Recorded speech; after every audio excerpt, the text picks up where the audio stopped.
of you were not there for Tuesday's session, so I'll just go through what we had covered in the last session. So it was a very small topic, but it's kind of important topic. So I'll be giving a small revision of it, but like if you want to know exactly like in detail, so like please check the video. I think that would be shared with you guys, and also try not to miss the session. And even if you're missing, like see the videos of the previous session and then come. Although today, whatever we are going to see, what all topics that we are going to see, it's not related to the Tuesday's session, so it's fine. You can watch the videos later on. It won't have any like I mean, there won't be any gap of understanding even if you hadn't watched the Tuesday's video. So let me just share my screen and we can quickly go through a revision of Tuesday's session.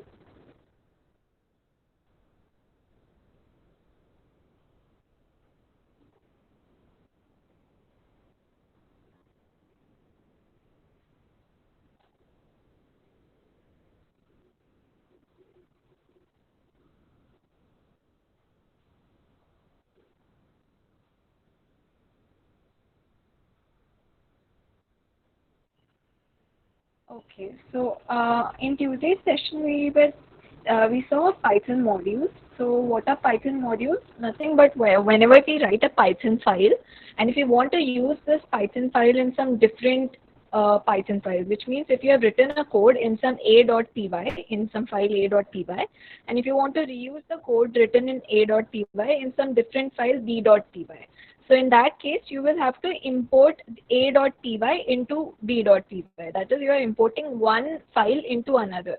So in this case, the file that gets imported, the file that you are going to import into your whatever current existing working file, that would be called a module. Okay, so it's a Python file only, but since you are using it into, since you're using this code written in this file in some other file, so this file will be called a module, right? It's a module that you can reuse in some other Python files. So yeah, it's a file containing Python definitions and statements, which means whenever we write a Python file, all the function definitions as well as the variable definitions that we write, right? In this case, definitions means a function definition and statement means all the variables that you have declared in the file that you can import and use in some other file. So your module can contain functions and variables and classes as well. Classes we haven't seen yet. So right now let's just consider functions and variables. So these two things, if you have in your Python file, you can reuse these in your different Python file by importing the first file into the second one. So, and why do you mostly use Python modules? Like, how do you structure modules? So basically, last time we saw some examples. So in one of the examples, we had one file which had our basic mathematical operations, right? We had four operations: addition, subtraction, multiplication, and division. Now, in these case, all the logic is related. If you see here, like all the four functions that I have in this Python file are something that can be executed on basically numericals, right? You can add, subtract, multiply, or divide these, right? So in that case, the code that is grouped into one module has some meaning, is interrelated. So that's how you create a module. You basically put in functions and variables that have some context, that have some background to it, right? So I think we saw three examples last time. One was this mathematical operations. The second one was string operations, right? So in that case also we had three functions. One is to manipulate the string, that is basically to convert whatever is the input string into uppercase. The second one was whatever string is given in the parameters, convert that to lowercase. And the third was to add two strings. So in this case, my one Python file had three functions, and all the three functions were working on strings. They were manipulating strings, right? So when I'm importing this module, and I have to name the module in such a way which signifies what is the content inside the module. So if I have a file containing the four mathematical operators, then I have to name it something like operators.py. So that when you import the module in some other file, that makes sense, right? If you're importing operators, you understand, okay, if I'm importing operators, probably I'll be working with all the operations. This file, this module that I'm importing will help me work with all the operations. So yeah, and how do we identify the module name? So if I have a file called operations.py, then if I have to import this file in some different file, I will just say import operations. That is what the module name is equal to the file name minus .py. So whatever is the file name, if you want to find the module name of this file, that would just be the file name minus .py. So if you have a file called stringoperations.py, then in order to import this file or this module into another file, you have to say import string operations. So you minus that .py from the file name, and what you get is the module name. So that's how you find out what is it that you're supposed to import in some different file. And the statements will be executed only once when module is imported. So what this means is, like we saw last time, when you are importing a module, okay, when you have this import statement in one of your Python files, when you write import module name, at that point, your module name, the file that is represented by module name, will be run from top to bottom. So whatever Python statements are present in it, or whatever if-else conditions are present in it, everything will be executed like at the start of your second file where you are importing it, right? So when you import a file into some other file, at that point where you are using import statements, so say suppose you have a file called operations.py, okay, and when you are importing this operations.py into another file, at that point this you will say import operations, right? Because module name is equal to file name minus .py. So you will say import operations, and when you say import operations, the whole Python operations.py file will be run from top to bottom. So if you have any Python statements or if-else conditions, everything will be executed in the first file, in that operations file, and that will be executed only at one point at the start of wherever you are importing it. After that, in your next file, you can call the functions present in your operations file and use them whenever required. And then we saw package. So when you have multiple modules, so this was what we talked about, one module, right? Of if you want one module, you can directly use any of the Python files by just importing it. But if you have several modules in your Python code, that is, there are several files which can be reused. So you put all of them into one package. You put all of them, package is basically a directory. You put all the files together, all your Python files together into one directory, and in that directory you have to create a just a second. You have to create an underscore underscore init underscore underscore py file. Let me just show you what we did last time. So yeah, so here in this case, I had this data modifiers as my package. So inside data modifiers, I had two modules, which was list modifiers.py and str modifiers.py.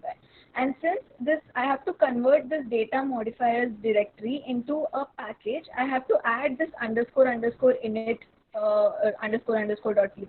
So this file, if you see, it's empty. It does not have anything.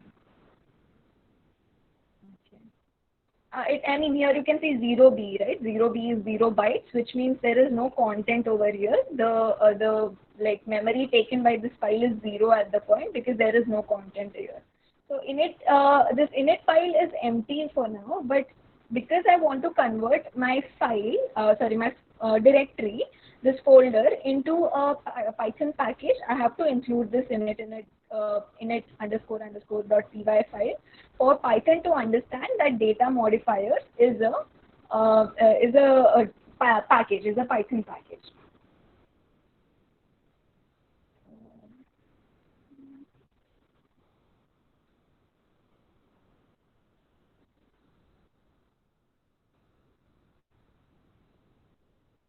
So here if you see, this list modifiers was one of the modules that we had created last time. So we had two functions, get max num and get min num, which was written to give the maximum number present in a list and a minimum number present in a list respectively.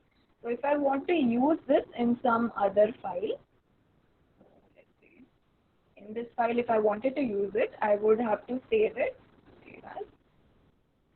save it mm, vcate material over here, and let's just say retest.file.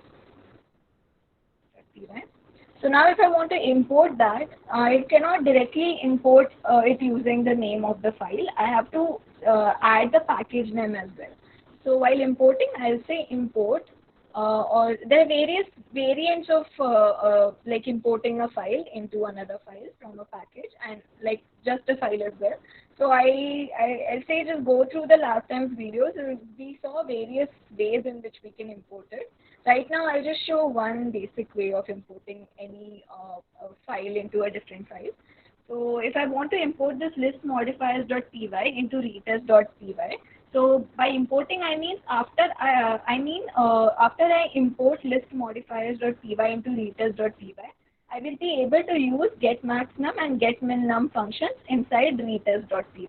So that is my like goal here, to reuse my functions so that I don't have to write these two functions in retest.py again. So I have to say from package name, from package import module. So this is the basic syntax. This is what we are going to follow. From package import module. So the package was data modifiers, right? If you remember.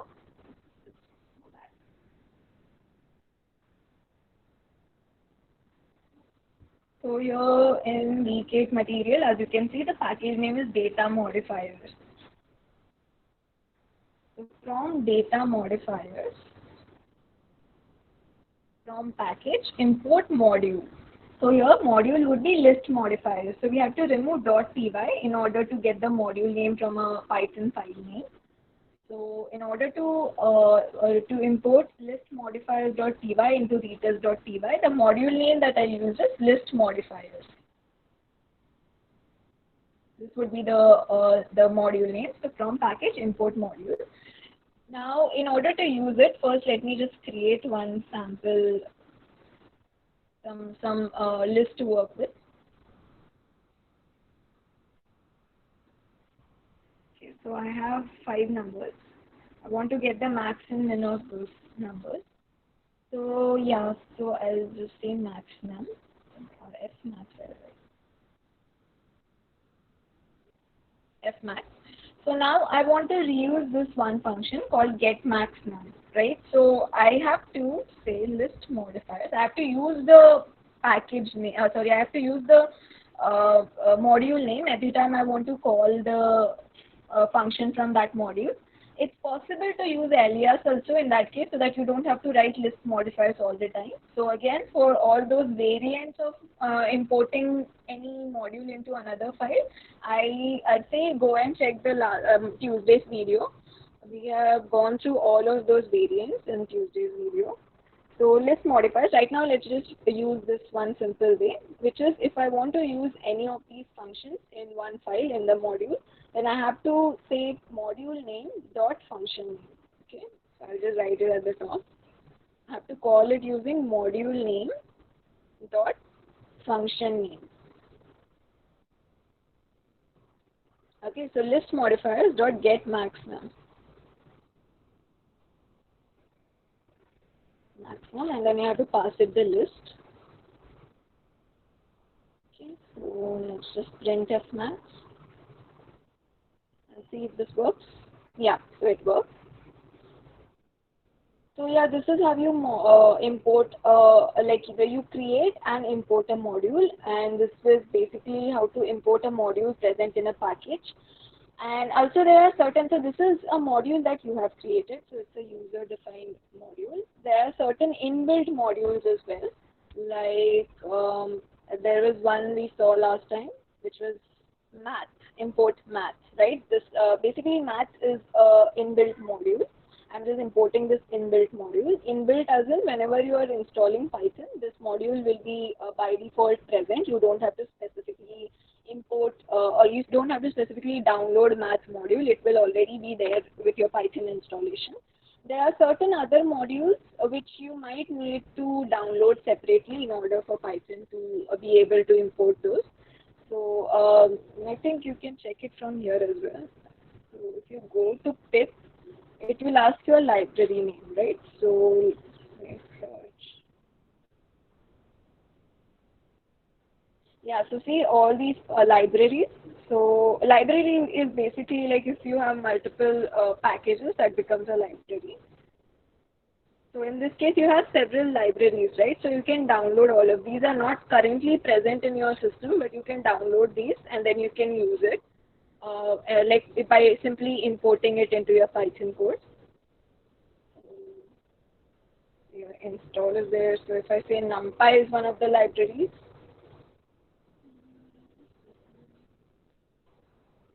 okay, I have to install something else for it. So say NumPy.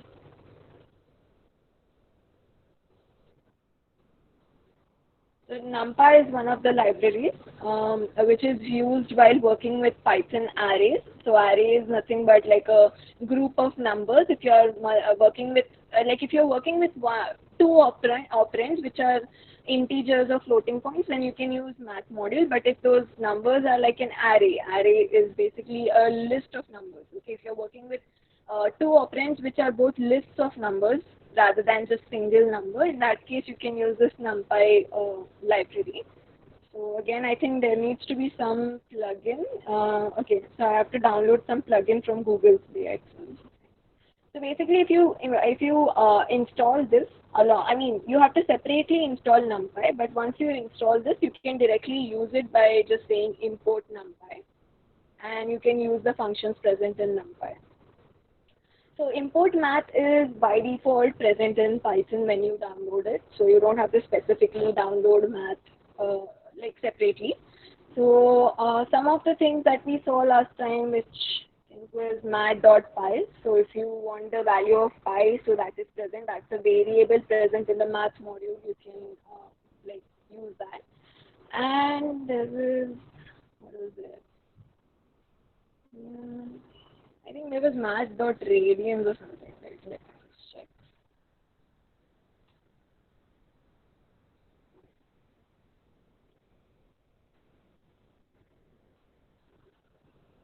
Yeah, there is math.factorial that we saw last time. So if I say 4, so factorial of 4 basically means 4 into 3 into 2 into 1. So factorial of any number means the multiplication of all numbers from 1 to that particular number. So that is what you can find using this factorial function present inside math module.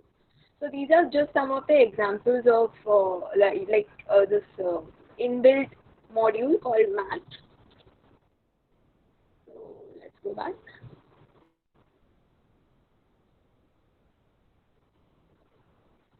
So then, yeah, import statement we just saw, right? While importing a module, you will have to use import statement. And if you want to import a specific module from a package, then you have to say from package name import module.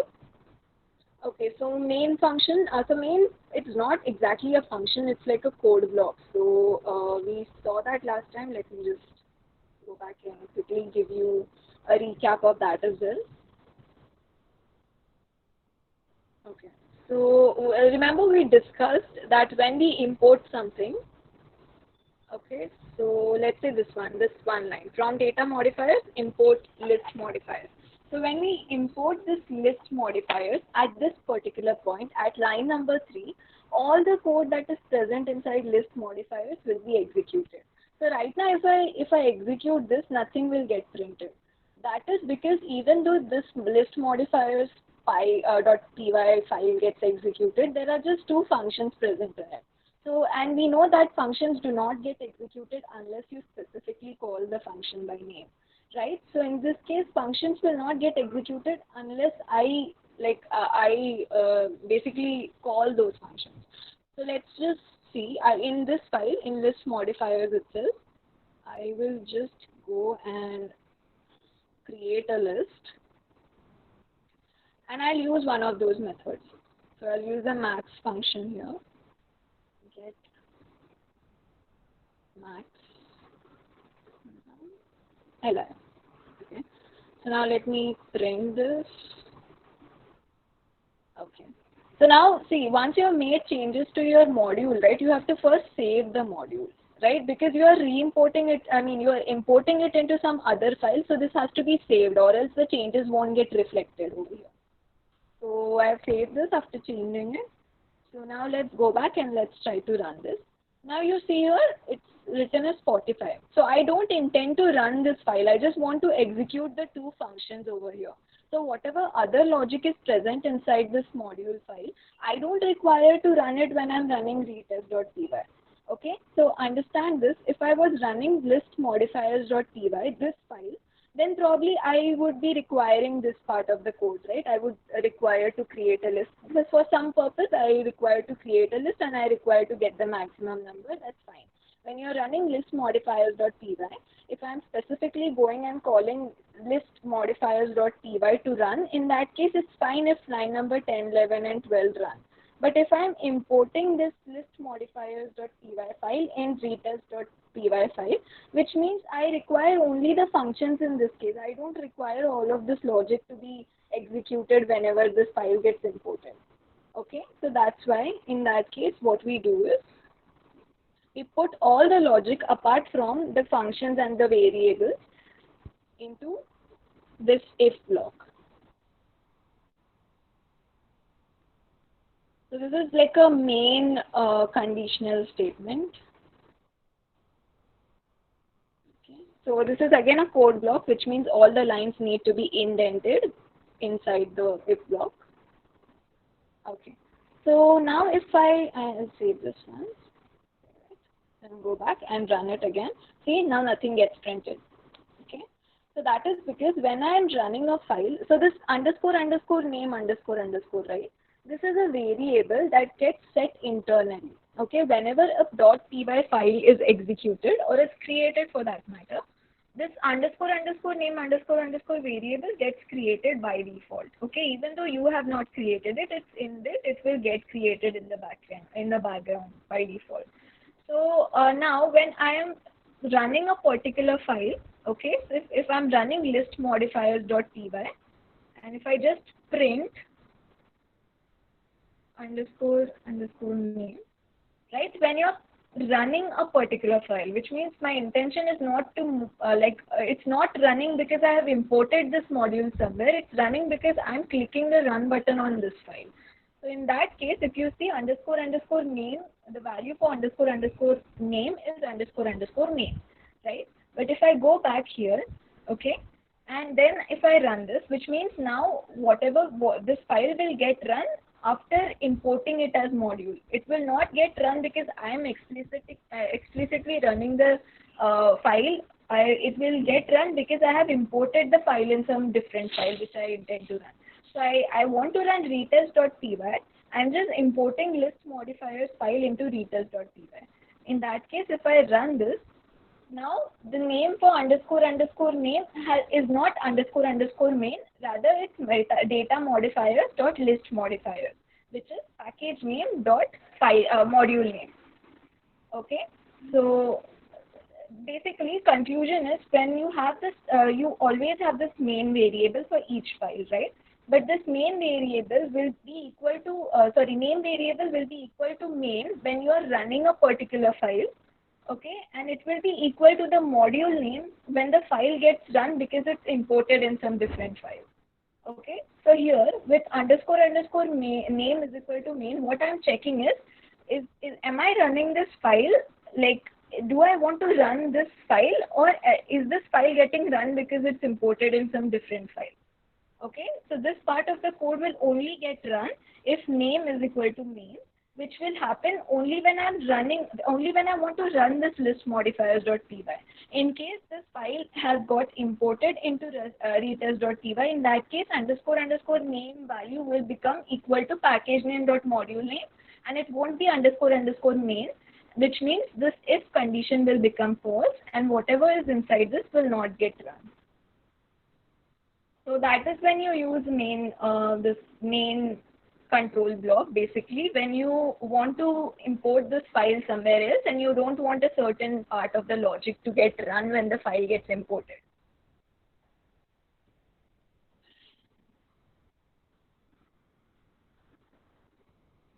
Okay, so yeah, I guess that is all we have seen in the last session.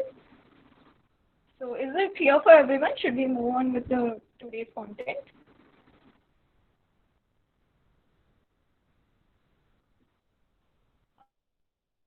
I hope. I guess like even if you guys have not gone through the Tuesday's video, like you kind of have an idea of what the session is about. Even though that's like not going to be related to today's session, it's going to be totally different. We are going to deal with a totally different topic. Wait, in case you have any questions, just like let me know in between. So today first we'll see some topics, extension of some string topics. So we have seen strings first, like several times we have seen what are strings and how to access elements from strings, right? We can use the access this indices index in order to get a particular character from the string. So today we'll see some of the inbuilt functions present in the string that you can use along with the string. So let's just go back.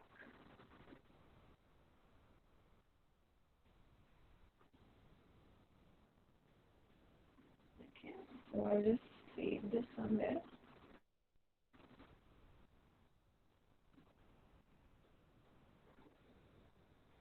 Okay, so this would be string inbuilt string functions.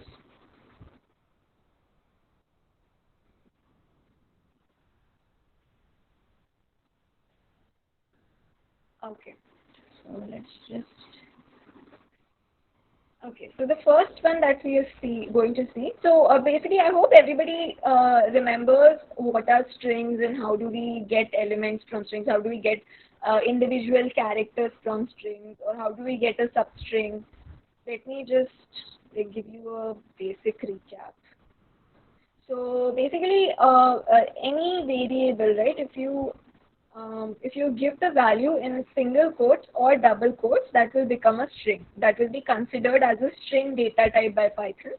So if you have something like this is Python code. So this is in single quotes. So this will be considered as a string. You can also use double quotes. So that's totally optional. You can use either of those. You can use double quotes as well. Python code. So yeah, any of this is fine. So then we saw how to access individual, like these are all the basic functions that we are recapping. So then you saw how to access the characters in the string, chars of the string. So basically, if I want to access the first character, I'd say print str of 0. Like the indexing starts from 0. So here T would be at 0 position, H would be at 1 position, I would be at 2, S would be at 3, and so on. And the space is also considered a character. So again, T would be at position 0, H would be at 1, position 1, I at position 2, S at position 3, and space at position 4. So this space is a character, even though there is a space, but in computer science or in any coding language, a space is also considered a character. Okay.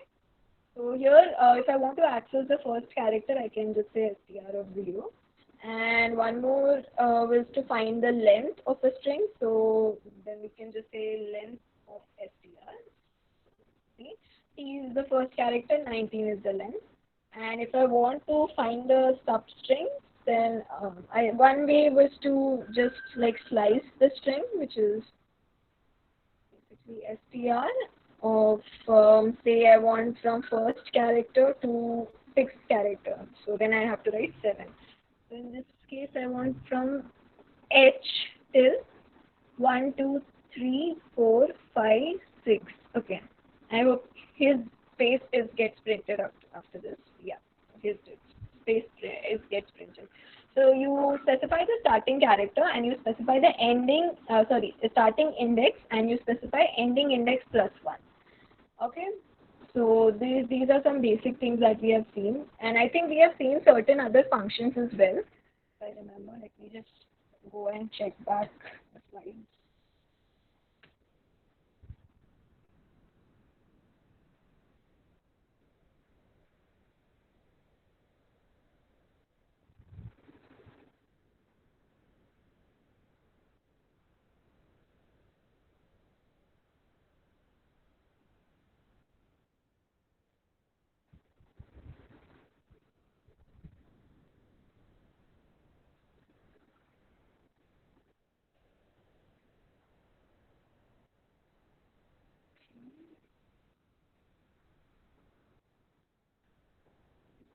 Okay, I think we have seen addition of two strings, multiplication of two strings, sorry, a string with a scalar, which is, if you can say, tank plus u. So this will add those two strings, or I'll just go back and say c is equal to tank plus u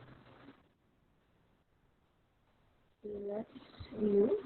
But again, if you're adding two strings which are two separate words, and if you want a space between those two words, so that you will have to add separately. In this case, C would just be thank you without any space in between. So if you want a space, you will have to specify that as well. So this is just thank you. Then we saw multiplication of of a string with a scalar. So say thank into 3. So in this case, the thank should be printed 3 times.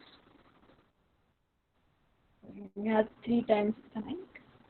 And then we saw some access, this modifiers, right?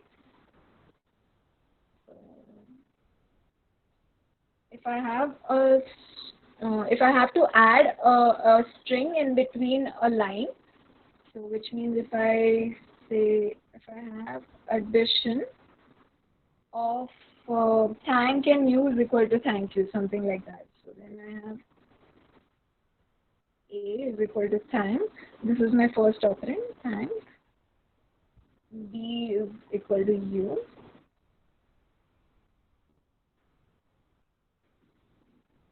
And C would be addition of both of these, and that would be A plus B.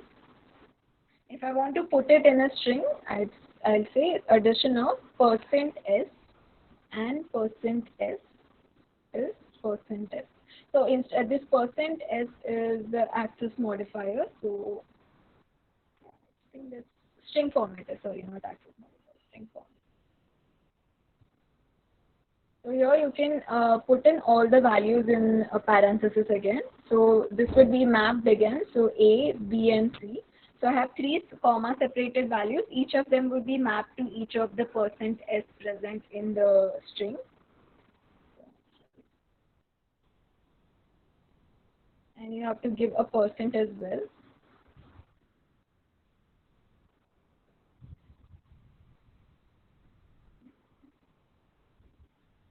Yeah, so addition of thank in U is thank you. So this is what we have already seen. Let's just add more to our knowledge of strings. So we'll see certain inbuilt functions that you can use to modify strings. So let's go on to the first function, which is lower. So as the name says, it is basically going to lower all the characters present in the string. Lower as in, it is going to convert all the characters into the string in lower case. So if you have something, some text like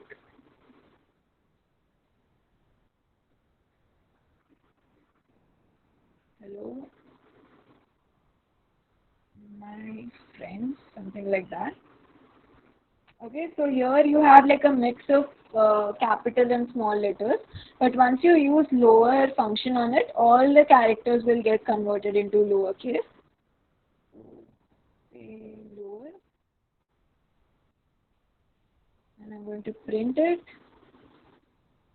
Let's see, let's try and see, yeah. So all the characters got converted into lowercase, so that's what lower does.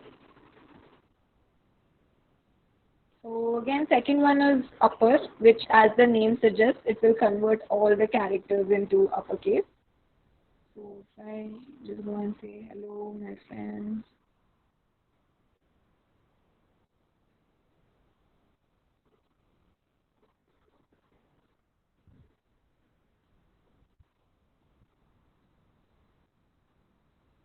So if I run this again, now I have all of them in capital letters.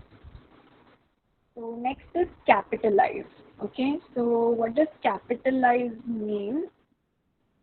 Is that it will capitalize every like the first letter of every word. Okay, so that's what capitalize means.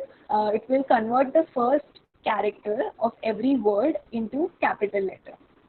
So let's see. I have text. Okay, and I have something like hello, comma, welcome, my friends, something like that. Let's say x is equal to text dot capitalize.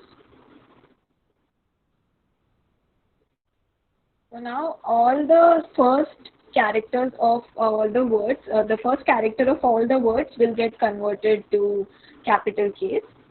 So yeah, so sorry, not for all the words, just the first this thing. So just the first character of the string will get converted into a capital letter. And I think title will convert everything to the first character of all the words into capital. Yeah. Title will convert that. Let's just see title as well. So this is like create like writing a title, right? So usually in case of title, we have like the first uh, character of every word capitalized. Let me just paste this here. Now x is equal to txt dot title.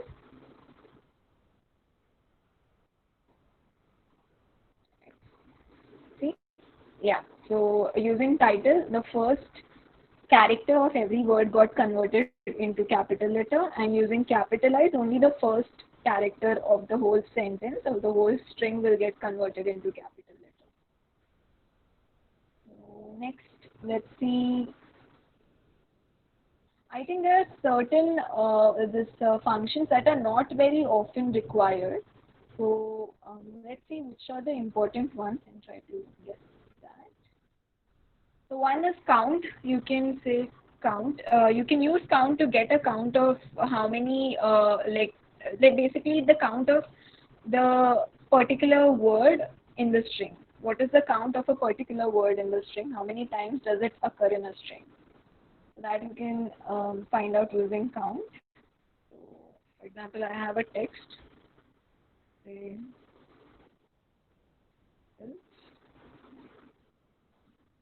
apple is my favorite. So here you have like two instances of apple, right? This is apples, but it's like a substring of, so apple is a substring of apples. So have access txt dot count apple. Let's see how many times does it come.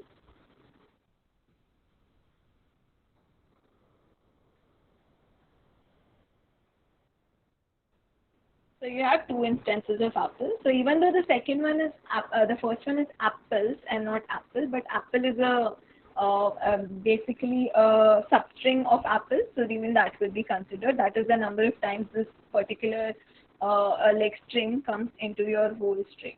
This apple comes twice in your whole string. First is over here and second is over here.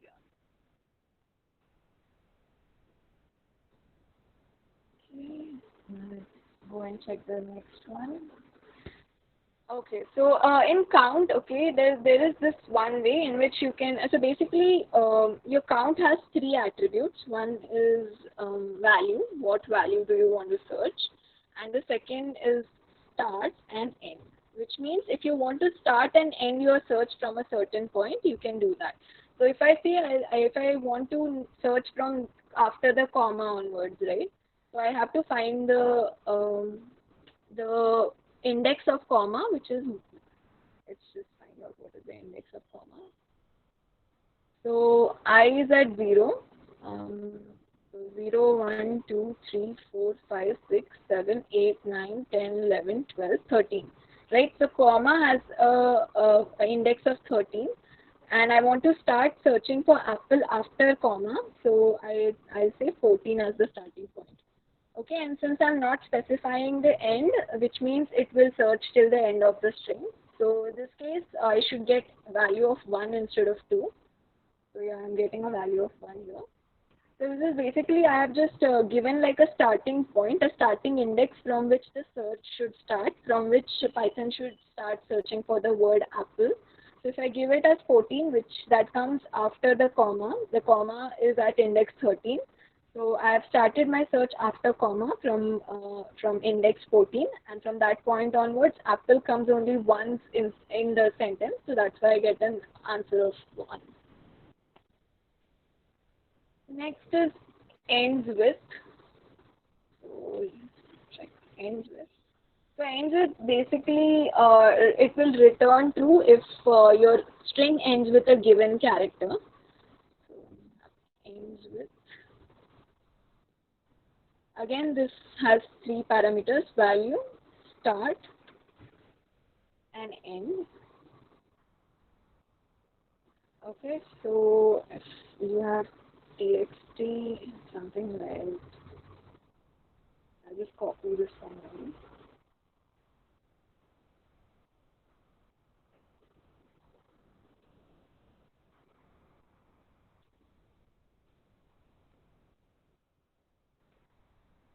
Okay, and I'll say txt dot ends with.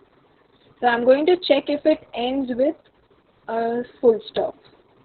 So here it does not end with a full stop, so the answer should be false. It gives a Boolean response, or true or false, either of them. So yeah, it is false. And if I add a full stop at the end, now let's check. Now it gives a value of true, which means my sentence ends with a full stop. So this is one of the important ones. And fine. Okay, so count gave you the count of a particular character or a particular string inside your bigger string. So there's one more method called find, which will find the first occurrence of a specified value. Okay, so it will find you the first occurrence of a specified string that you give it, which means it will find you the index of the first instance of that particular string. So again, here you have 3 things. You have a value, and you can find a certain string from a particular starting point to a particular ending point. So you can give it a start or end. If in all these cases, if you do not give a start and end, so by default, the whole string will be searched. If you do give a start and end, then the string will be searched only from that particular start point to the particular end point.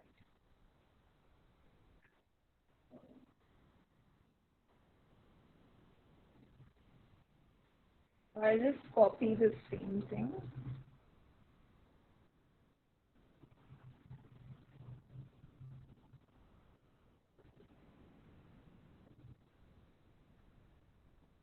Okay.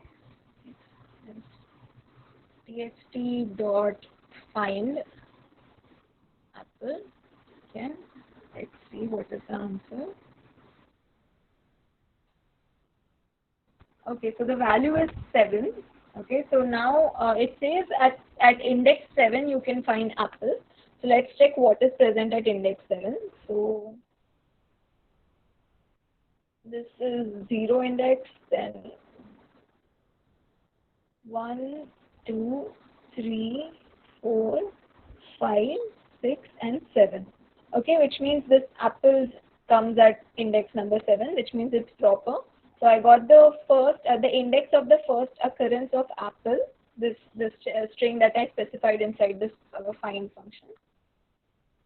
And in case that string does not exist, which means in case my whatever value I want to find, that does not exist in the string, then I get an answer of -1. Okay, -1 means that particular string does not exist in your the main string. So your mango does not exist in my txt string, so I'll get an answer of -1. So you can see -1 is the answer. So yeah, this is cool. What else we can go through? Okay, so we can go through is alnum.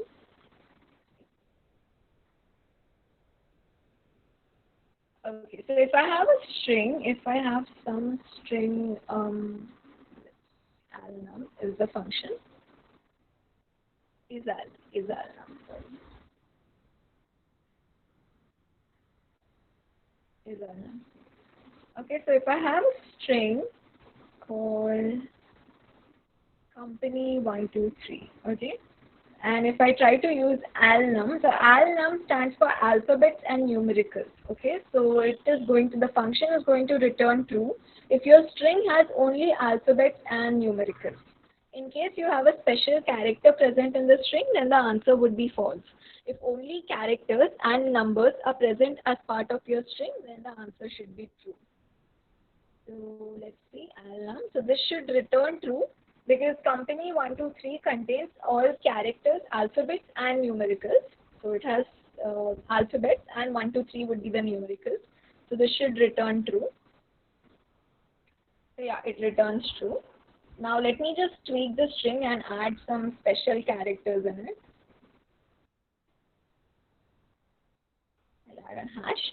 So in this case, hash is not an alphabet or a numerical, so the answer should be false, which is the case. The answer is false in this case. So this is for alnum. And alnum, you do not have a starting and ending point, so the whole string will be checked. Next you have is identifier. So I think this is kind of a important function. So what is identifier does it? So do you guys remember while we were learning variables, we looked through some of the rules for a variable, right? We saw that a variable name can only contain certain characters and only, like, there were certain rules for variables. First one was you can only use alphabets, numericals and underscore.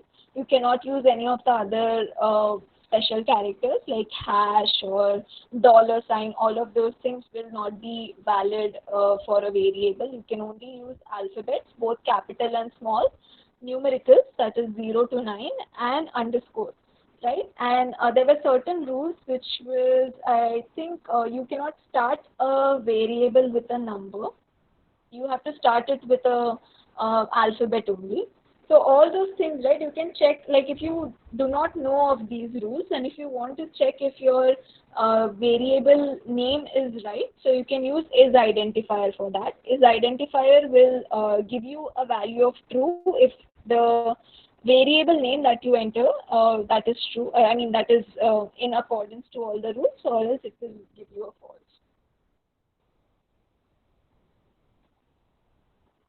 So, let's see. So if I have txt as company123, so again this should be valid, right? It's a valid variable name. It starts with an alphabet. It contains only alphabets and numericals, so it should be a valid identifier. Identifier variables are also called as identifiers. That is because in Python you identify a particular value using that variable, right? So you can call it as an identifier. Not is identifier.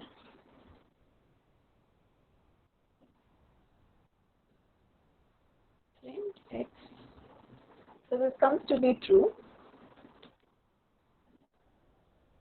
Now if I change this and add something else like fruit basket. So here in this case, the string contains all alphabets, but there is a space in between. So space is not a valid character for creating a variable or an identifier. So this should return false. Yeah, it does return false. Again, if you have any other name, like you can use underscore, right? Underscore should be fine in between two words. So yeah, this comes as true. And again, you cannot start a variable name with an underscore. So even let's try that. This should also ideally come out as, okay, this is allowed. This is allowed. And if I have a number at the start, then it should return as false. Yeah, because you cannot start a variable with number. You can start it with underscore and an alphabet. So this was its identifier, which can help you to check if your variable name is valid or not. Then you have is lower, which, as the name suggests, will tell you if all the characters present in the string are of lowercase or not. So if you see this one, right, this here, lower, used to convert the given string into lowercase, but this method is only going to tell you whether all the characters are lower or not, is lower, which, you see, all of these methods which start with is, like is lower, is identifier, is alum, all these give you like a true and false value, right? If it's lower, then it will give you true, or else it will give you false value. So all the characters need to be of lowercase for this is lower to return true value for that string.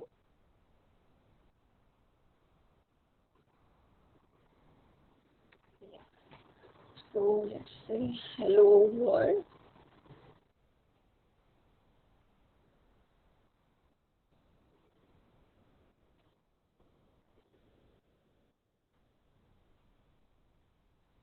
Index.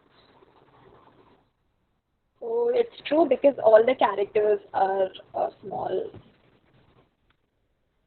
So similarly, you have is upper, which I'm not going to display because it's exactly the same. Like it's just like it will check if all the characters in the string are uppercase or not.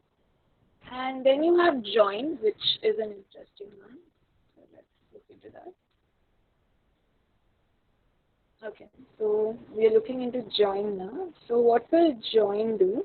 So if I have something like a tuple, for example, okay, so if I have like this tuple, which has three elements present in it, something like John, Bob, and Alice, something like that.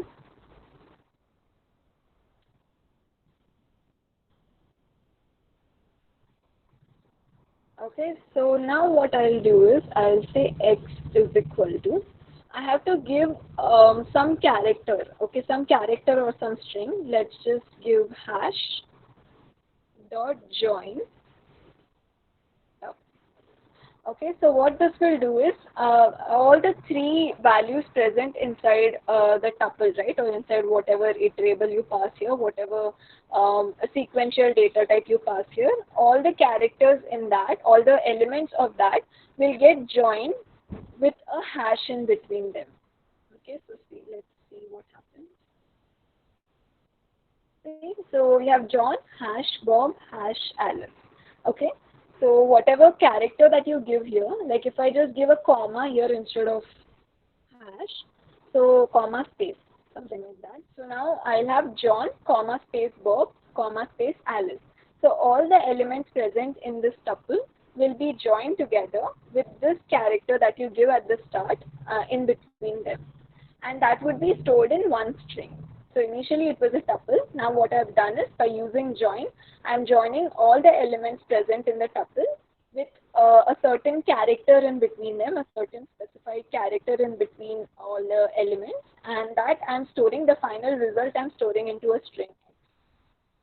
So yeah, now we have John, comma Bob, comma Alice, and that gets stored like John, comma Bob, comma Alice gets stored in X as a string. So this is join. Next. Okay, so there's an opposite of this one called partition.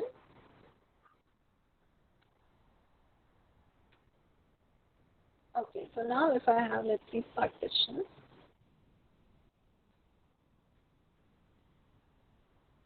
I have a text string called something called, let's see, I could eat banana all day.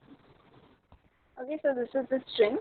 So what partition will do is whatever you like, you have to pass a value in partition. So it will search for this value in your string, okay, and your string will get parted into different parts. So if I have just one banana present in this string, and if I look for bananas, if I partition it in bananas, partition bananas. So what will happen is the string txt string will get partitioned into three parts over here. Right? The first part would be the string before value, before whatever value is passed. So in this case, the string that comes before bananas will be the first part of the will become the first part. So from I to each space, this much. This would be my first part. The second part would be the value itself. So the second part over here would be bananas. And the third part would be whatever comes after the value till the end. So here after the value till the end would be space to all day, space all day, right? This part. So this will become the third part of the string. So string after value. Okay, so all of this will get stored into a tuple. Okay, so if I print type of x,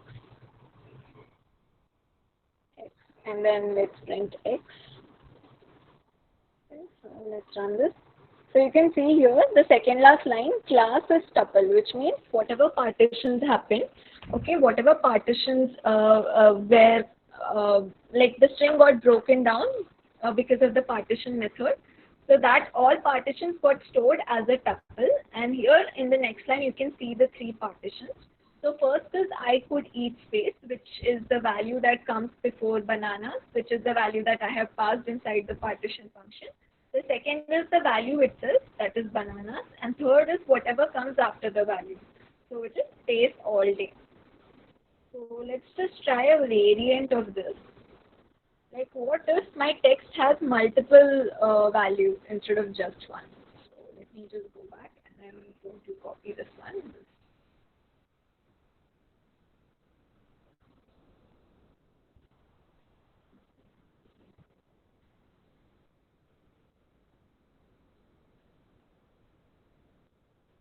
Let's just make this apple simplicity.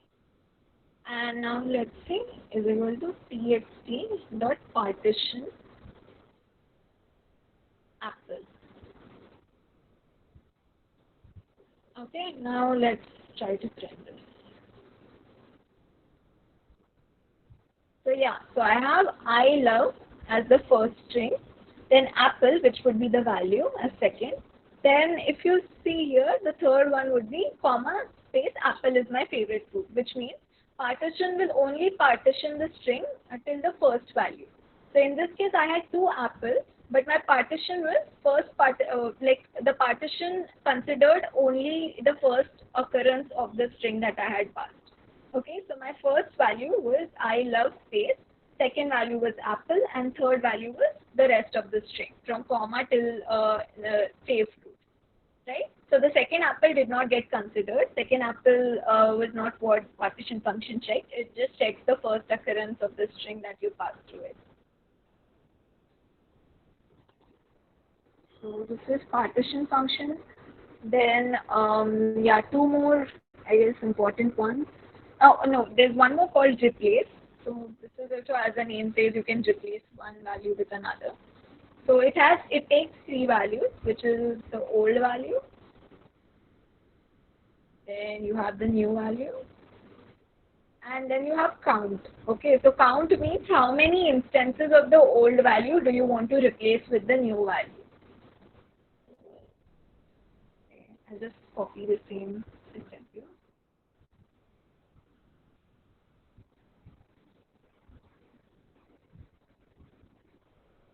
If you have any questions, you can just ask me in between. That is fine. Okay.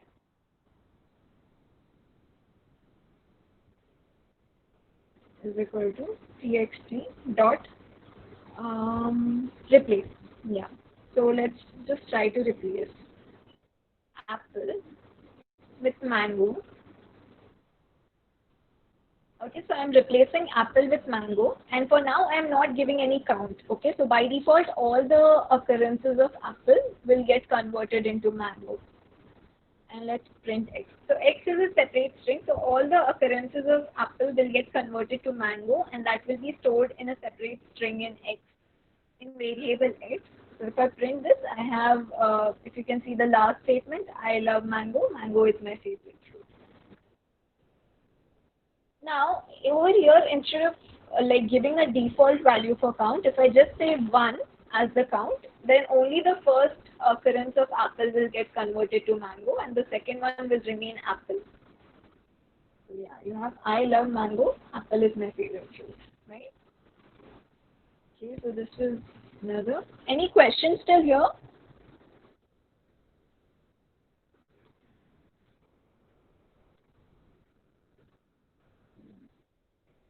No, ma'am.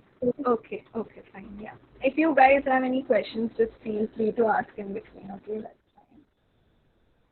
Okay, next you have, second. Okay, so this one, swap case. Again, swap case is, as the name says, the case will get converted. So, which means instead of all characters being uppercase or all characters being lowercase, what this will do is, in a string, if there are certain uppercase characters, then those will get converted to lowercase, and similarly, the lowercase characters will get converted to uppercase. So let me go back and just get this string. So this has a mix of both capital and small characters.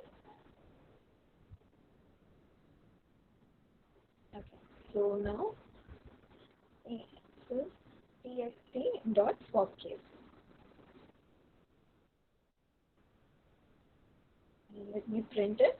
So now all of this, like whatever characters are present in capital, right, that should be converted to small letters and vice versa. So all the small letters should be converted into capital letters. So yeah, that's what it does. It just capitalized all the small letters and it made the capital letters into small letters. Okay. And there's one last one for split lines. Okay. So now let me just go back. So now you guys remember when I said like underscore sorry backslash n means like an enter character in Python, right? So backslash n means like an enter character in Python. So what we'll do is let me just create. So we are trying to check what does split lines function do. Okay, so now I have one string called thank you for the music, and then I have backslash n. Please do play again, something like that. Okay. So now if I try to run this and see how does printing this statement look like.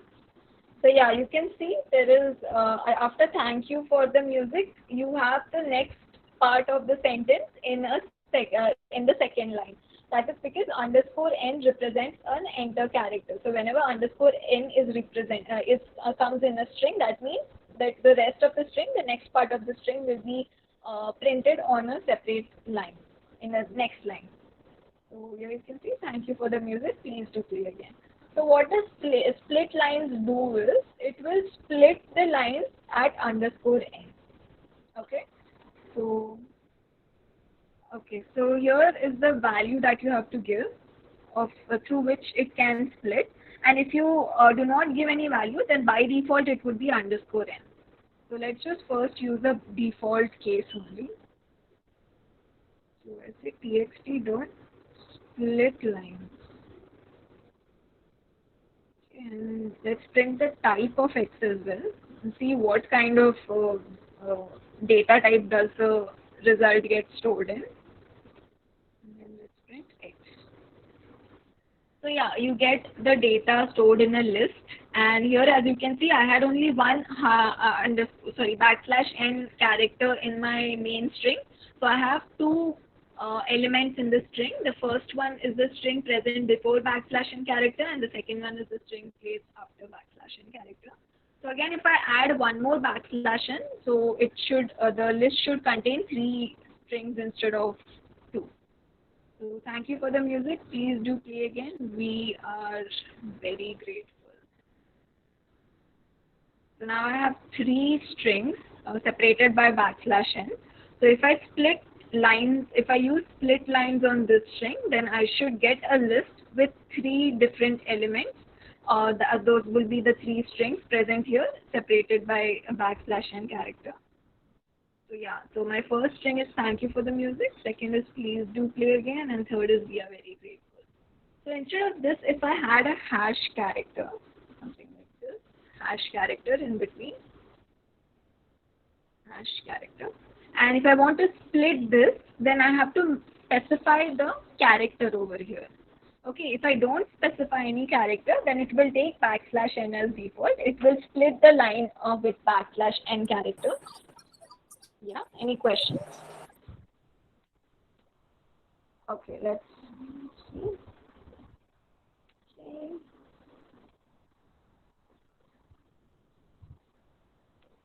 Okay, I think it does not take character. What does it take? Okay, it takes true and false.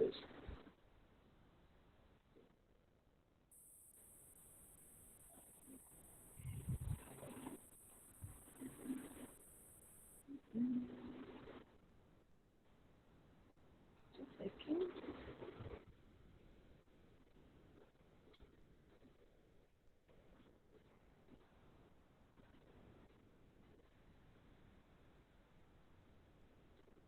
Okay, it takes a true or false, which takes, okay, this takes a true or false. It does not take a character.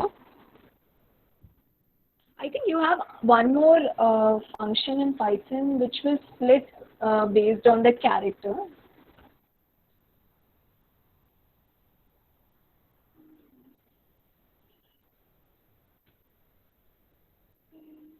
Let me check.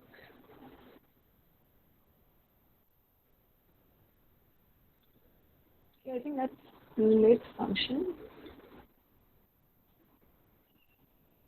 Okay, yeah, that's split. Okay, split lines will split only based on backslash n. But if you want to separate a string like using a different character, so let me just split. So if I have the same string here, but instead of backslash n, if I say there's a hash character as we had tried before, so this is, I replace it by hash. And now I want to split the strings based on this hash character. So I want to split the strings and like wherever the hash character is, I want to separate the strings at those points. So say txt dot split hash.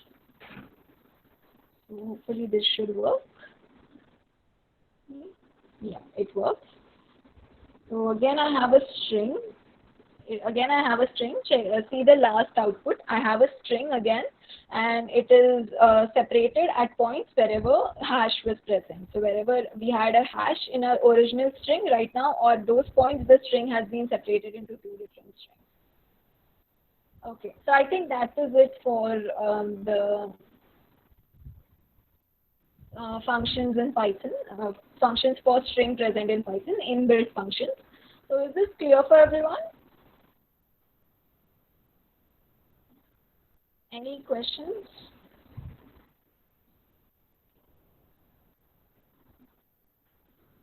So there are, No, ma'am. okay, okay. Anyone has any questions, you can ask right now. So there are several other, so like once this PPT gets shared with you, there are several other things as well. But I just felt that those are not so important. Like if you see center, right? If you see the fourth function center, so it is basically nothing but like you can place a certain this certain character at the center. You can give the length. Okay, this many like spaces you can leave, and then you can write the character, something like that. So it is more for like design purposes, I guess. So you can try out all these things. Then index is again similar to find function. So find finds you the first index, so index of the first occurrence of that particular value. Similarly, index will find the first occurrence of the particular value. But in case that value does not exist in the string, so instead of giving a -1, like find does, index will return an error. So it will throw an error, and the program will stop executing. So is decimal is again like to check if a particular string has only decimal characters or not. You can try those things by yourself. Is space is, as the name says, it is just going to check if that string has only space or not. If the string has any other character apart from space, then it will throw an, it will give you value of false. Its title is again going to see if that particular string is basically title. If you remember, if we when we ran the title function on a string, so the first character of every word present in the string was capitalized, right? So if title is just going to check that, it is going to check if a string provided has the first character of all the words capitalized or not. If it is the case, then it will give a value of 2, or else it will give false. So yeah, you can go through these functions later on. We have gone through the important ones. These are the less important, which we have not touched. So if you want to explore more, you can go through these functions as well. So let's go to the next concept, which is error handling. So basically, so you know there are, like by now you would have known, there are two types of error that we can encounter in any Python code. The first is syntax error, right? So if I have something like this, instead of, I just say,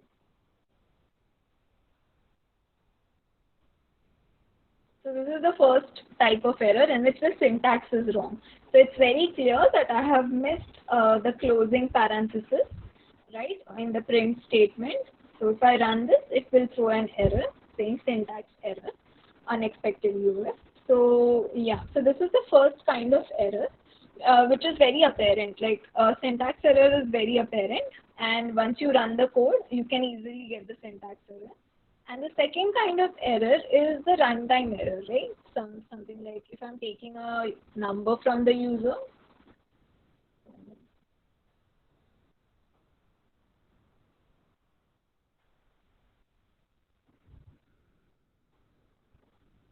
If I'm taking a number from the user and I'm going to divide whatever 10 by whatever number I get from the user, something like this, and print the answer. So in this case, this does not have any syntax error, right? It is syntactically right. But once the user gives any wrong input, like if the user gives 0, and you know division by 0 is not valid in any programming language. So if I run this, it will throw an error saying zero division error, right? So this is the second type of error, which is a runtime error, which is not syntax error. It's coming from some other source. It's not a syntactical error. It's some other kind of error. So in those cases where you have such things like runtime errors, so in that case you can try to handle the errors inside the code itself.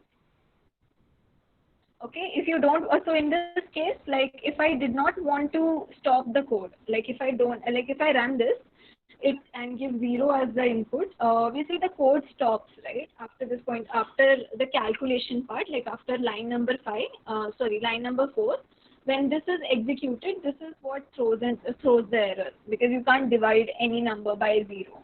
So at this point, the error will be thrown, and whatever is executed after this point won't get, whatever is supposed to get executed after this point won't get executed, because at this point only it will throw an error and the execution will stop. So if you do not want such cases, and if you still want to continue executing a certain part of the code, even after some error has occurred, so in that case you can handle these error cases from inside the code itself. So let's see how we can handle it.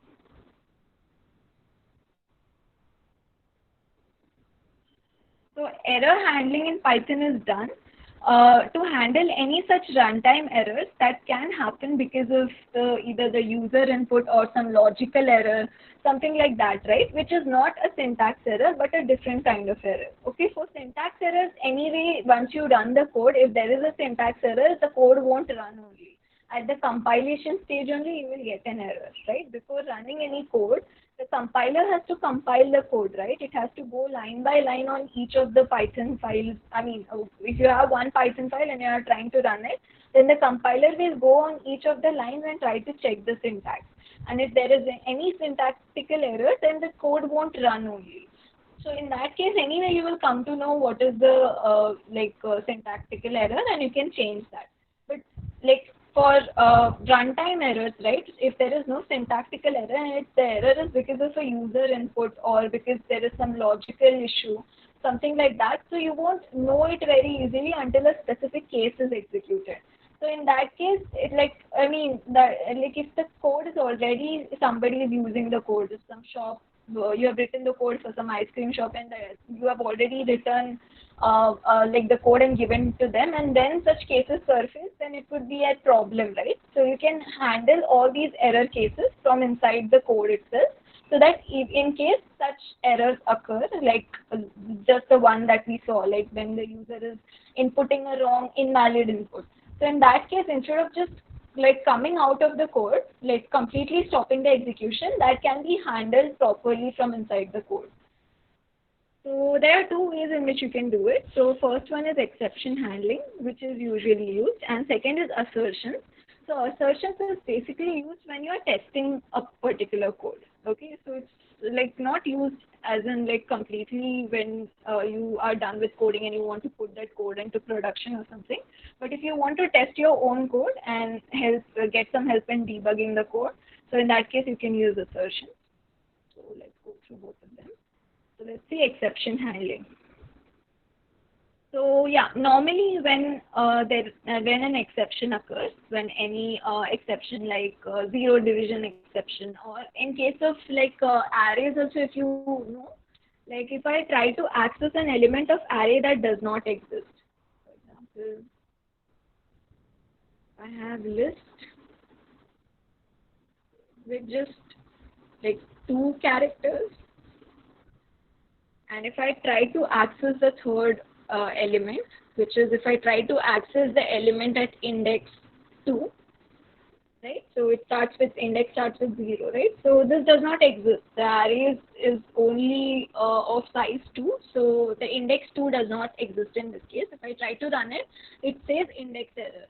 So this is also a runtime error, right? So it's not a syntactical error. The syntax is totally fine. It's just that the list is of length 2 and you cannot access a certain index of the list that does not exist. So this would become like a runtime error. So all these cases you can handle, and so basically once these errors occur, the execution will stop at that point.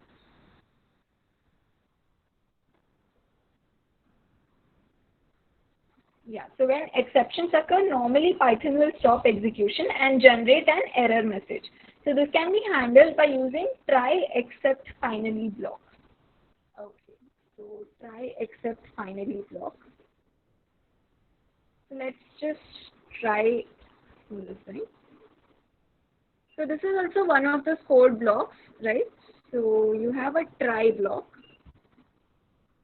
So let me just write some part of code in it, like let's say num is equal to the same thing, right? I'm taking a number from the user and I'm dividing it by 0, for example.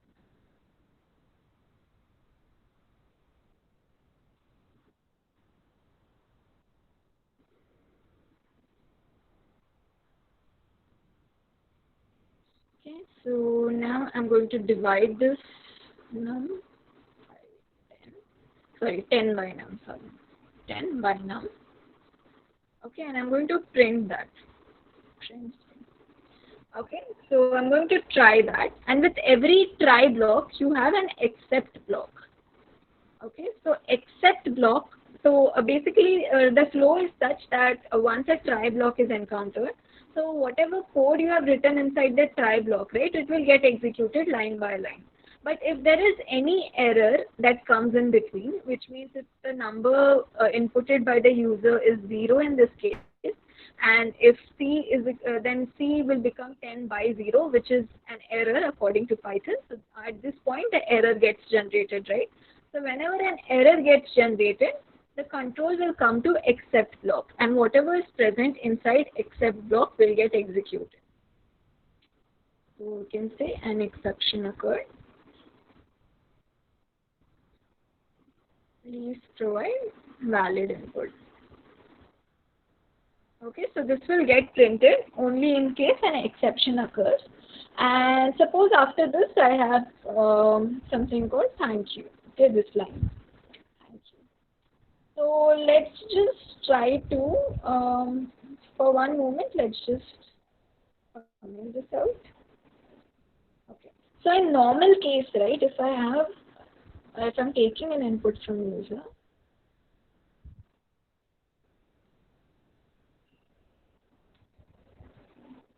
okay, and if I say 10 by now,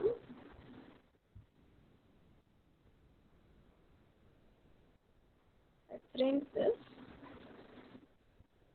Okay, and then later on if I say thank you at the end.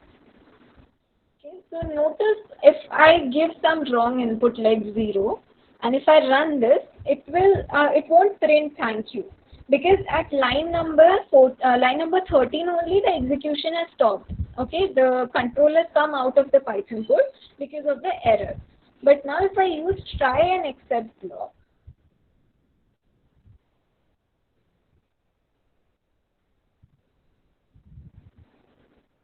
okay, so in this case, like whatever code that we think can generate an exception, that we will have to put inside the try block, and with every try block there is except associated with it. Okay, so every try block needs to have at least one except block in which you will write a message, or if you will write a logic of what is supposed to be done if there is an error inside the try block. If at some point inside the try block you get an exception, then what is supposed to be done by the Python code. Okay. So, but like once this except gets executed, the control will come out of except block, and everything that is present after that will get executed. So your code does not go out of execution even if the error has occurred. So if you put any part of the code that can execute, that can give rise to an error inside a try block. Okay, so whenever that error occurs, the control will come to except block. Whatever logic is present inside except block will get executed, and after that the code will run as it is expected. Like all the lines below this will get executed. So in this case, if I enter 0 as the input, at line number 5, the error will still come. Okay, at line number 5, you cannot divide a number by 0. So at line number 5, Python is going to give me an error, an exception, but that exception gets handled by the except block. So after that error comes, the control will come to except block, and this statement will get printed. An exception occurred, please provide valid input. But after that, thank you will also get printed. Not like the initial case wherein after the exception, the the execution stops completely. In this case, execution won't stop completely. The except block will run. Whatever logic is present inside the except code block will get executed, and the code will go on as expected. It won't stop in between. So let's try this. So now if I give 0 as input, so now it says an exception occurred, please provide valid input, thank you. But it did not give me an like the big message that we saw in the first case, right? So the execution did not stop even after the exception occurred. It just that the except block got executed instead of Python going out of execution. So this is what try except is. So is this clear, everyone? This is how you ensure that the code does not stop even if there is an error somewhere, runtime error occurs somewhere in between the code line. Clear, everyone?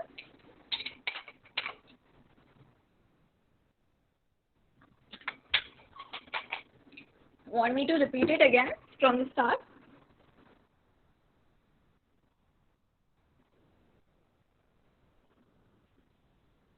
Want me to repeat it once more? Anyone? or can we move ahead?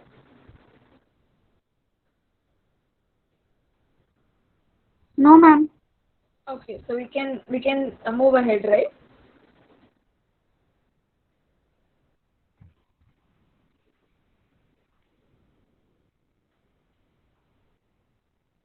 Okay. Okay. Okay, so this is just one kind of exception. So in this case, I know that the exception would be zero division. So let's just go back.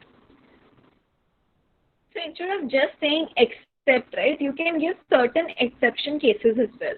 So there are some standard exceptions that usually come. Yeah.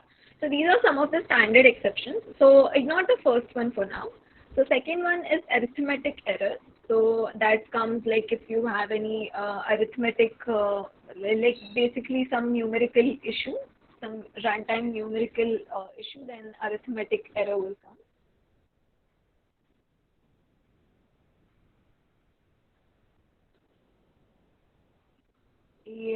So you have this error comes when you have searched some arithmetic code error. Then you have overflow error. So here you can see zero division error, right? So whenever you have a case wherein you are trying to divide a number by zero, like the one we saw over here, so this case will give rise to zero division error, right? Zero division error. So what I can do is I can say except zero division error. So instead of just saying except, I can say zero division error.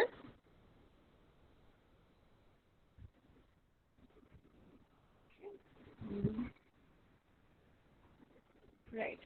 Yeah, zero division error. Yeah. So basically what this will do is, like it will only detect a zero division error in your try block. Okay, so if there is any other error apart from zero division error, then it won't detect it. So for instance, let's just go back and try to. So the earlier error, like the one that we saw, index error, that we will try to use over here. Let us say li of 2. So this will cause an index error, right? Because there is no element with index 2 present in the li list. Okay, but since we have specified in except that we just want to keep track of the zero division error, we just want to analyze if the try block has a zero division error or not. So this index error, this will generate an index error and that will not be caught by the except block. Index error. Okay, so this is going to generate an index block. I'll just remove this for now.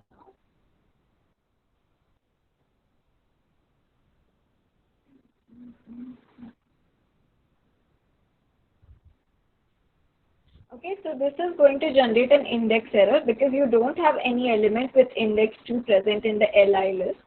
Okay, so in this case, even though an error will be generated, the except block will not accept that error. Because here in this case, like you have specified zero division error. So only zero division error will be detected by this except block, or else all other errors will not be detected. So if I run this, it still ends the execution saying index error, right? So it like this index error is thrown by Python, which means it does not it was not taken care of by the code. And one more thing, once an error occurs, right? After error line. So if I have this line number 6, right, but my error is occurring at line number 5. So after this error occurs, this line number 6 will not get printed. Even if I had just except.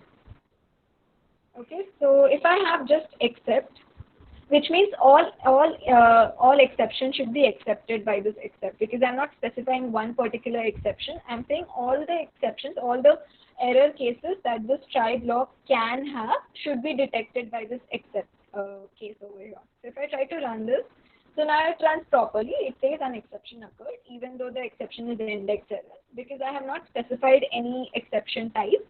All the exceptions should be caught by this particular code this code block, yeah, except code block. So yeah, so this is there. So now if I just uncomment this, Okay, so after the exception occurs, like at line number 5, the exception will occur because this is the point of generation, point of error generation, right? At this point, the error gets generated because I have indexes 2 and I don't have an element at index 2. So at this point, I'll get an error, and after this point, after executing line number 5, when the error comes, the control shifts to the except block inside line number 8. Okay, so line number 6 will never get printed. After the error occurs at line number 5, the control will go inside the except block at line number 8, and line number 6 will never get printed. So after a particular error gets generated inside the try block, whatever else is present inside the try block, right? If you have some three print statements over here, whatever is present inside the try block after the error generation line will not get printed if the error gets generated. If there is an error at line number 5, automatically the control will come inside the except block and at line number 10, and this an exception occurred will be printed, and line number 6, 7 and 8 will not get executed.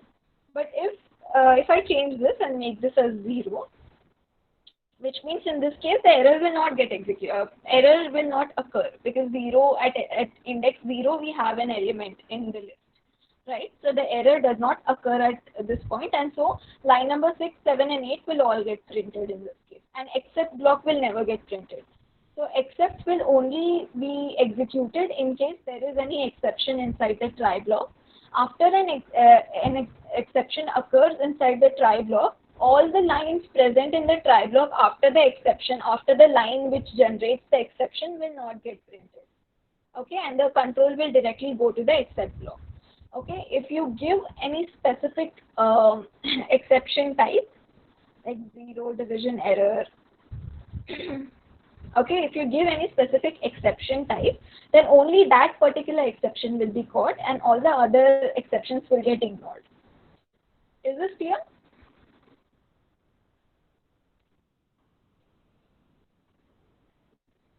Clear, everyone?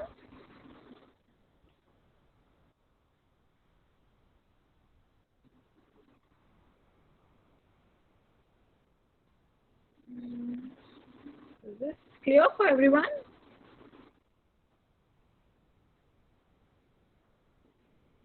If it's not clear, I can repeat it over again. Are you guys there? Are you guys listening?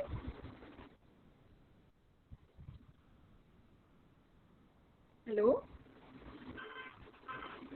You can say it on the chat, yes, it's understood, or can you repeat again anything?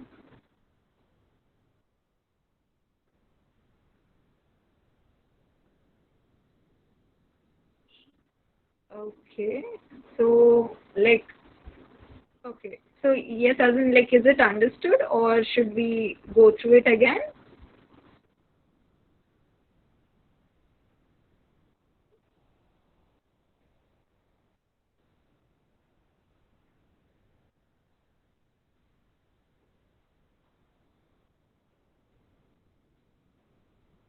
Okay, understood. Great. Yeah. Okay, fine. Let's just move ahead then. So yeah, so one try block should have at least one except associated with it, but you can actually put as many excepts as you want. Okay, so you can use any number of except blocks that you want, and you can put different errors as well. So we had index error as one of those errors, right? So this was going to generate an index error. For that also, like we can introduce a separate except block for that as well. So you can, like with one try block, there needs to be at least one except block associated, but you can associate a try block with any number of except blocks. Okay, so in this case, probably the print prompt would be different, the except prompt would be different. You would have an exception occurred. Please provide valid index. Right, that makes more sense in this case. So now if I change this to 2, so initially it was not being caught, right, if I had specified 0 division error.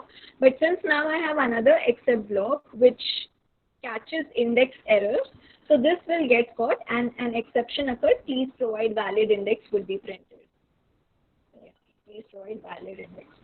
Okay, so in this way you can have multiple exceptions, and also if you can like all these exceptions get checked in like the top to bottom approach. So which means if any exception occurs at this point, then first zero division first it will be checked with zero division error. If it's zero division error, then this will get printed.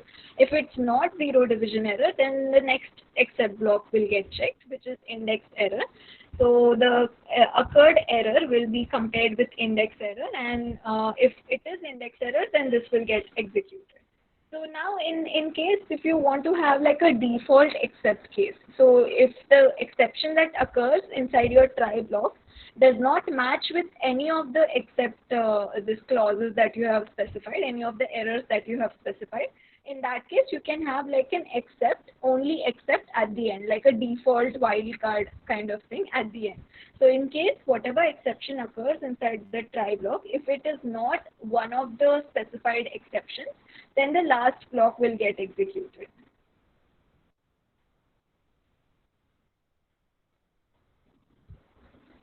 Unknown exception occurs. So in this case, you don't know what the exception is. Okay. So this would be like a default kind of case, wherein whatever exceptions that you have already mentioned, if those do not, if like the occurred exception is not one of those, then this final one will get executed. So yeah, this is one way in which you can use try except. Okay, and there's also something called else. So you can associate an else to a try except block as well. So what else will do is it will run code. I mean, this part of the code will get executed if no exceptions occur.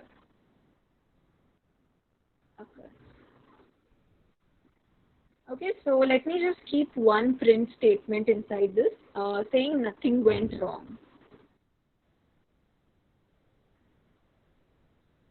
Okay, so you have nothing went wrong as a print statement inside the else code block. So this will get printed only if no exception was generated, right? So with index 2, now we'll have index error getting executed. I mean, index error will come at this point, right? So in that case, when you have an error, in that case, else block will not get executed. Else will only run if no exceptions occurred inside your try block. So if I try to run this, it will just, since that exception occurred, since the index error exception occurred, that except block will get run and whatever logic is present inside the except block will get run. But if nothing is wrong, like if this is 0, in that case there will be no index error. This is totally valid like runtime case. So in this case, if I run this, so I have 1, which is the division, no, what is that? Sorry, yeah, the value present inside the list. So I'm printing that, and I'm printing this. Let me comment it out. Yeah, so at the end, you can see nothing went wrong, which means the else block got executed because there was no exceptions occurring in the try block. So that is when you use else along with a try block. And there's one more you can use, which is finally. So for that, I'll just create a new file. So yeah, so let's just go through an example for finally.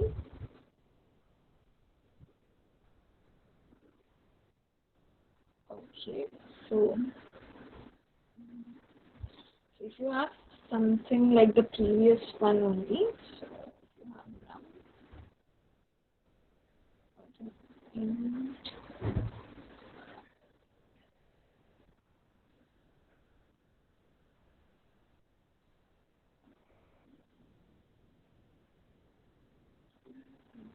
C is equal to 10 by now. Okay, so this will, I mean, in case the input is not proper, this will generate an exception.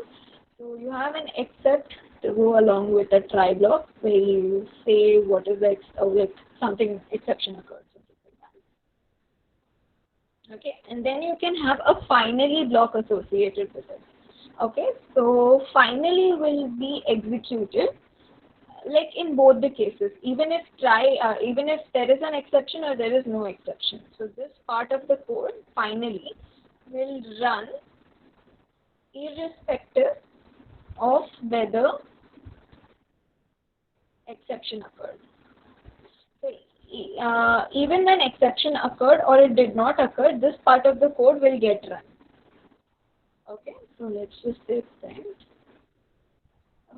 Suppose you have some generic message like thank you, which you want to print in both the cases, even in case if the input is wrong, even in case if the input is right. So in that case, even if the exception is, if there is an exception because of a wrong input, even in that case, you want to run this print thank you. And even if the input is right, in that case also you want to run thank you, run and print thank you. So finally, block will be run irrespective of whether you want to, irrespective of whether there is an exception or not. Finally, block will be run all the time. Okay, it will run even when there is an exception, even when there is no exception. So let's just run this. And now let me try giving like a normal, like a valid number. So I've given 12 as the number. So in this case, you can see there is an answer, which means like the exception, no exception occurred in this case. And in this case, thank you also you can see over here, which means the finally block got executed. If I give some random invalid input, so 0. So in this case, there is an exception occurred. You can see exception occurred, but you can see thank you as well, which means even in case the exception occurred, the finally block will get executed. So when can you use this finally block? One place would be like later on we'll see how to work with files in Python, like how to open files and read from those files, or to write to a file in Python from Python, right? So you can write a Python code that will open a specific file, that will write some contents into a specific file. So in that case, something might be wrong, right? In that case, you can have file not found exception, which means you're trying to open a file that does not exist. So that will throw an error as well. So in that case, like even when or while writing to a file also, there can be certain errors, some character errors or something like that. So in that case, no matter what happens, no matter there is an exception while writing to a file, or the file gets written properly, completely, in both the cases, we want to close the file at the end, right? Closing the file is kind of like saving the file properly, right? You don't want the file to be present in the memory forever. Okay, after your work is done, you want to you want to close that file. Your work with the file is done now. So in that case, that is one of the examples which you can put inside the finally block. So you can open the file and write characters to a file in the try block. We'll see this. We'll see this later on when we are working with files. So that is just an example of using try except finally block. So in that case, your try will hold.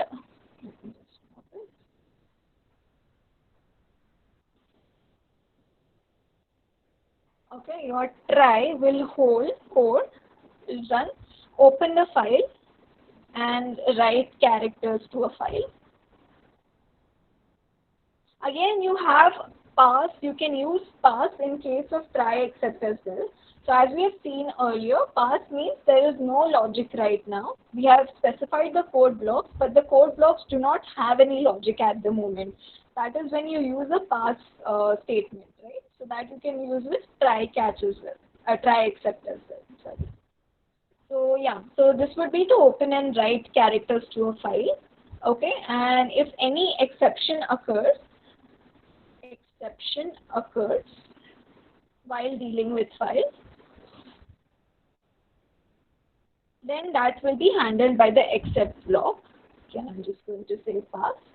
And in finally block, you're going to close the file. So irrespective of whether you could write properly to the file or not, at the end of the operation, you have to close the file. So that you can write in finally block. So this is one example wherein finally is very used. So yeah, this is it. Yeah, one more thing.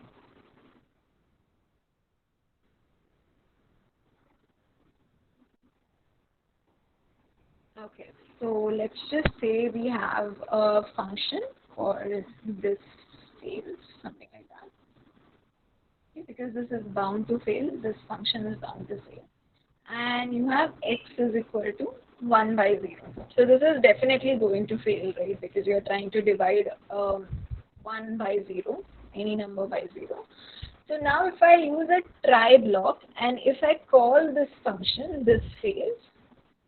Okay, so even if the code, right, so this fails is internally failing, which means the error will come from this fails function. Okay, so you are calling a function inside the try block, which is going to generate the error, right? So this fails function is going to generate the error. The source of the error would be this fails function. So even in this case, you can use a try except block. Okay, so it's not just for all the code lines present inside the try block, but if you're calling any function inside the try block, which is going to fail because of any line present inside the function, so even that gets caught by this except block. Okay, so in this case, you don't have the 1 by 0 logic inside try block. You actually have it inside a function which you're calling from try block. Okay, so you're calling this function this case inside of which you have 1 by 0, right? So in this case also the except will catch whatever is the exception. So let's say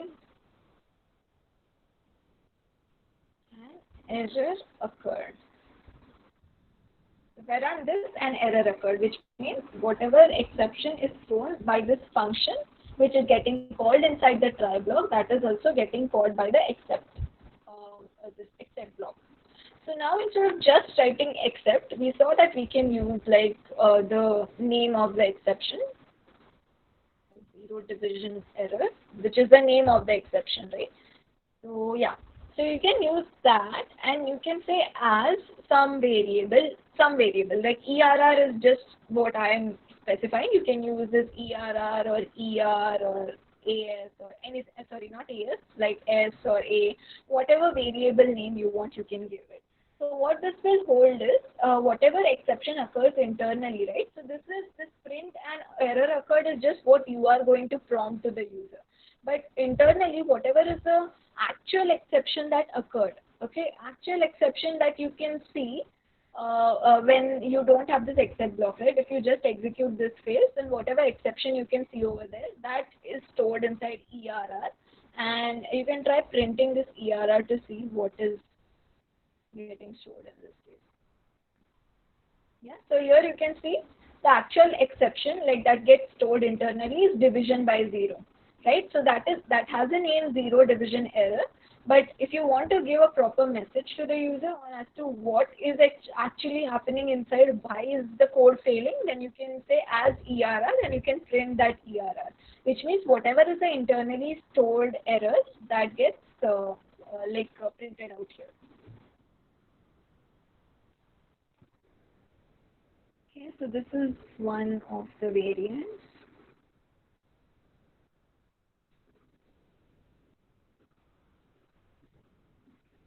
Yeah, so one more variant. This would be, you can actually call multiple exceptions in one line itself. So we saw that we can have multiple except blocks associated with one try block, but you can have multiple exceptions like used in the same except block as well. So you can, if I have some two exceptions like some name errors. Okay, so name error occurs. I'll just show an example of when name error occurs.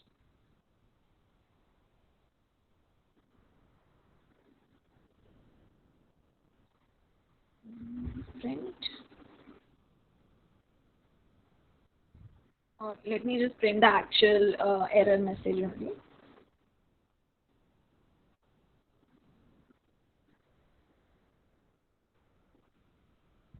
Okay, so now if I try to access a variable that does not exist. Okay, so if I say I'm trying to access txt, this variable, I'm trying to print it, but that variable does not exist. Okay, in that case, you will have a name error. If I run this, so see, it gives me the proper error saying name txt is not defined. So this is how the error gets stored internally as. It's a name error. That's why it got matched with this except block. Okay, so the name of the error that occurred is name error. But what is the internal message that gets stored is that name txt is not defined. Okay.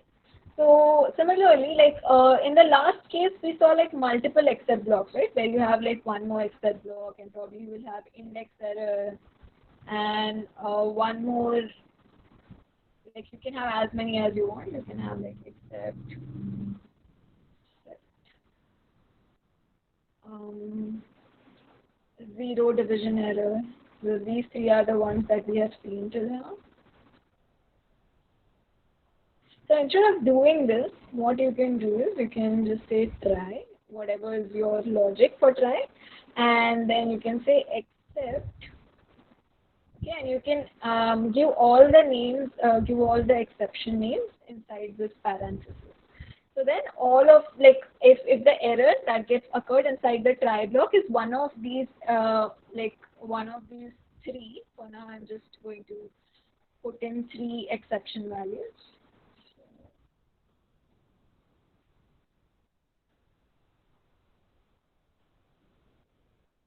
Okay, so I have these three like exceptions that I'm trying to catch using the except block. So if one of these three occurs inside the try block, then you can print the statement saying error occurred. Okay, so that would be in one except only you are trying to catch these three exceptions. So this except block won't catch all the exceptions, which would happen if you have just specified except without any errors associated with it. But this except block will catch these three exceptions which you have specified. Okay, is this clear?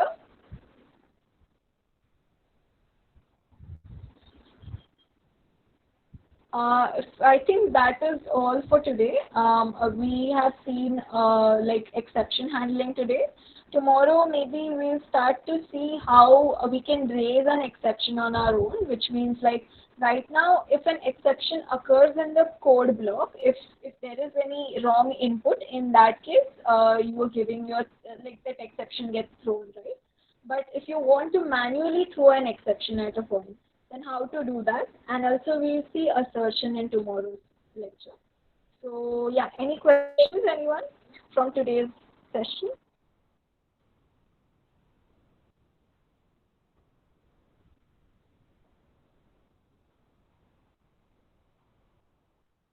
No questions from anyone?